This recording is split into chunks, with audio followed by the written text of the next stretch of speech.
ఢిల్లీలో ఇచ్చినటువంటి తీర్పు ఏదైతే ఉన్నదో 10 సంవత్సరాలు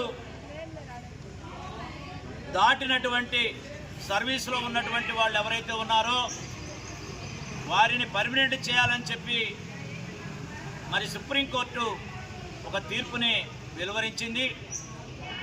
ఈ సుప్రీంకోర్టు కేవలం ఒక రాష్ట్రానికే కాదు,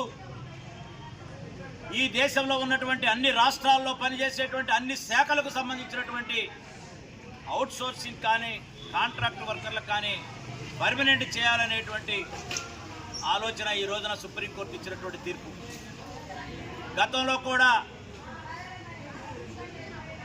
ఎన్ని సంవత్సరాలు పనిచేస్తే వాళ్ళని పర్మనెంట్ చేయాలి అనే ఆలోచన పెట్టలేదు, కానీ ఈ రోజున ప్రత్యేకించి 10 సంవత్సరాలు దాటినటువంటి వారిని అని చెప్పేసి ప్రస్ఫుటంగా మరి సుప్రీంకోర్టు ఆర్డర్ ఇవ్వడం జరిగింది. కాబట్టి సుప్రీంకోర్టు ఇచ్చినటువంటి ఆర్డర్ని 10 సంవత్సరాల కంటే ఎక్కువ ఉన్నటువంటి వాళ్ళు కూడా, అంటే కేవలం 10 సంవత్సరాలు దాటినటువంటి వాళ్ళని కాదు అనేటువంటి పరిస్థితి కూడా వస్తుంది. అలా కాదు, 10 సంవత్సరాలు దాటినటువంటి వారిని కూడా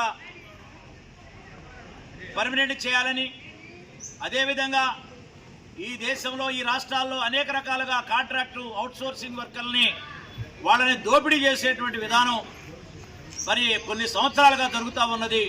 దీన్ని అరికట్టాలంటే ఖచ్చితంగా వీళ్ళని క్రమబద్ధీకరించాలనేటువంటి ఆలోచన సుప్రీంకోర్టు చేయడం అనేటువంటిది మేము హర్షిస్తూ ఉన్నాం.